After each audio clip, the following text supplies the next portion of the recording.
this year, is there a message from your film, from the short that you made, from all of you, that you would really like to say, something that maybe you might not catch on the first viewing, or maybe it's something that's very minor but has a huge meaning to you in your own films? Mine this year really hit me on a deep level. Like, it just, like, I played it back. It was probably 5 a.m. I did not go to bed. That was the first time, I think, that I've stayed up way past 24 hours working on a film because of that damn photo. You had your 2-liter of Pepsi, though. Huh? You had your 2-liter of Pepsi. People notice that, like, dude, that 2-liter went from this to this. So gross. Anyway, and that's the message. It helped, though. No, the message is just on a deep level. Like, I remember, like, I broke down in tears, like, watching my kids, like, I hope I don't get choked up now, but just watching them, like, enjoy it so much and just seeing this magical, like, story kind of come together. And then it was just really cool because last year, Michael Rebauer, he said that one night he was Googling 80s films on YouTube and he found Little Renegade. And he was like, what's this? I've never seen this movie. Because he was doing like a movie review or a review vlog on 80s films. And he said he watched it and he was like, what's this? Until this day, he calls it SATO48, which he thinks funny. And like, it's SATO48.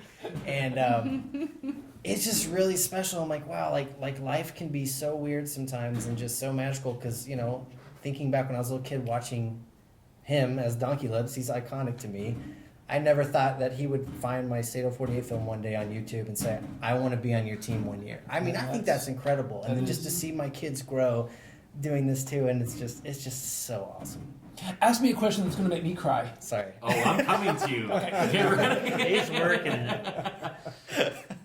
So Curt, it was taking on a lot of different roles this year. What would be something you would like that you worked into the process that you would like others to know? I missed part of the filming. I had to go to work. I actually worked throughout the 48 hours. I had two jobs. I worked Saturday. Real work, worked, real job, come on. But the last couple of years, I've had the weekend off. I had all the availability in the world.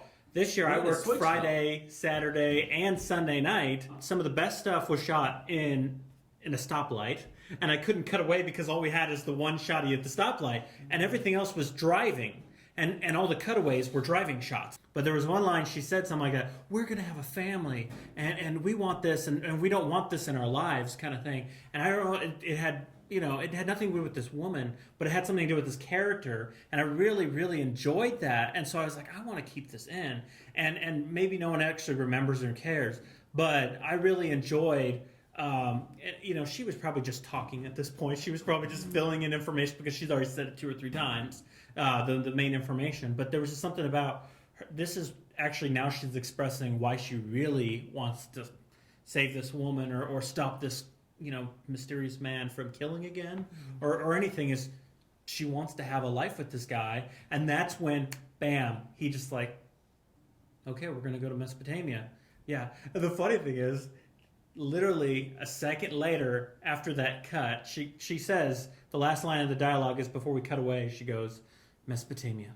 Or something like that, or I don't remember what her line was, but then she goes, and I literally had to go frame by frame to cut that part out, because obviously she can't break character, but I wanted that moment, that moment between them, which might not have worked, but the other lines would have probably worked better for the story, but I really liked the dialogue between the two. Could you do that move again? Let's all do it together. Well, I'm sure you can find the footage and we can blop that in. Yeah. It's the Mesopotamia shuffle. So, Joe, for you, what's like your message, something that you would like to share about your film from this year? So I think every time you do something like SATO, you should probably step back and say, all right, what did I learn this time? And I think when we started out, we started filming, like I pressed record on the camera for the first time at midnight on Friday night. And we got the scene shot by 5 a.m., the truck scene, the long scene, that was kind of the spine of our film.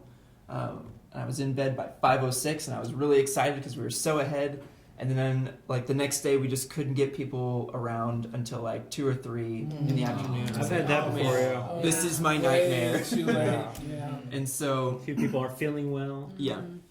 So we were racing the sun, and it actually ended up working okay for the shooting process. And then I got comfortable again the next morning, and I didn't get started on editing until 9:30 in the morning. And you know, I thought I had plenty of time. Turns out 9 hours isn't enough for me. But I think you just have to. My takeaway this year is like, you know, live or die by the deadline, do or die. The roof is the ceiling, etc. What? Okay, You know, fine. the roof is the ceiling. I get it. Yeah. It's an apartment complex metaphor.